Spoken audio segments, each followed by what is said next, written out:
আসসালামু আলাইকুম বন্ধুরা, দেখতে পাচ্ছেন মাঠের পুরো ধান কেটে নেওয়া হয়ে গেছে।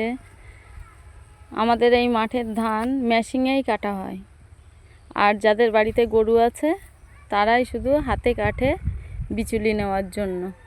দেখুন পুরো মাঠের ধান পুরো কাটা হয়ে গেছে। এই মাঠে কিন্তু সবজি চাষ হয় না, শুধু ধান চাষ হয়। সেই দূরে একটা ছবি দেখতে পাচ্ছেন, ওখানে বিদ্যুৎ তৈরি হয়, আর এই যে কারেন্টের তার, বিভিন্ন দেশে বিভিন্ন জায়গায় এই কারেন্ট সাপ্লাই হয় এখান দিয়ে। এবার সরিষা লাগাবে, বছরে দুবার ধান চাষ হয়, গরমে আর বর্ষাতে, আর সরিষা চাষ হয়, আর কিছু চাষ হয় না। আমাদের এদিকে সবজি চাষ হয় না।